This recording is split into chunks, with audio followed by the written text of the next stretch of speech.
Alasdair McDonnell. Thank you very much. Good on you. Madam Deputy Speaker. Madam Deputy Speaker, could I say at the outset, I will not be able to support this bill, and I will not be able to support the triggering of Article 50, because, like the Right Honourable Member for Rushcliffe, I feel that the whole operation is a bit like following the rabbit into the hole and hoping to emerge in Wonderland with or without us. Brilliant. Yeah. Like my colleagues, many of us on these benches, I don't seek to deny England or Wales their right to exit from the European Union if that is what the people of those nations decide. I may disagree with the wisdom of that view, but that's not why I'm opposing this bill. I have never pretended that the European Union was perfect or that it doesn't need reform, and I'll admit to even the need for radical reform. But the EU has delivered for Northern Ireland. It has helped deliver parity of esteem and prosperity for all sides of our community, and it has helped to bring peace in very difficult times. European investment and access to the single market has done so much in the last 25 years to remake my city, Belfast, a world-leading city, and a city facing the 20th century, facing the 21st century, having had a very difficult 20th century. Not least, Madam Deputy Speaker, because of the hard work done by hundreds of people who have come to Belfast from across Europe to work and contribute positively to our society and help build a better economy, and in the process building prosperity. I come here today on behalf of the people of South Belfast, and Madam Deputy Speaker, they voted 70% to remain on a 70% turnout, something that was very, very clear and without any doubt. And I come here to ask the Government not to unnecessarily take away membership of the European Union that has already done so much for my constituency and has the potential to do more. And in that, I just, Madam Deputy Speaker, want to draw attention to the fact that Queen's University, in the heart of my constituency, is highly dependent for its research and its development on European Union funding. And I have no guarantees, in fact I have little expectation, that it will be matched by government post-Brexit.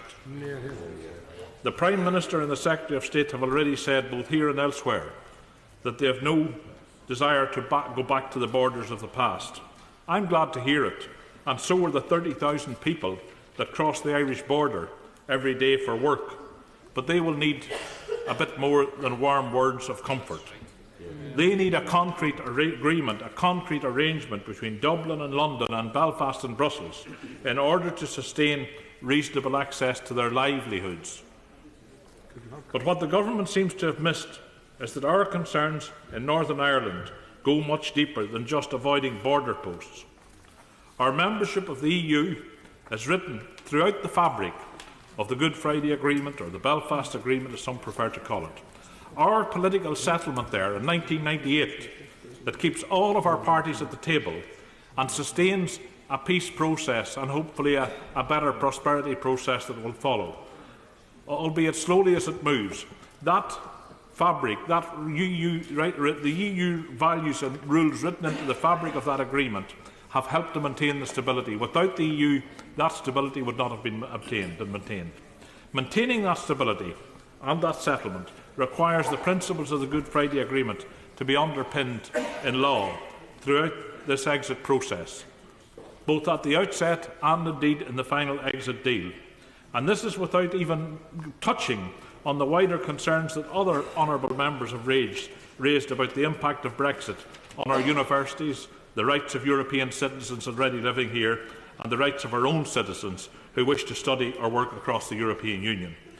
So regardless, Madam Deputy Speaker, of the Supreme Court's decision over the role of the devolved administrations, which I beg to differ from, it's in the Government's own interest to get this right for Northern Ireland and maintain political stability that has been achieved. Indeed, it is the Government's obligation as co-guarantors of that settlement and that Good Friday Agreement of 1998 to sustain that.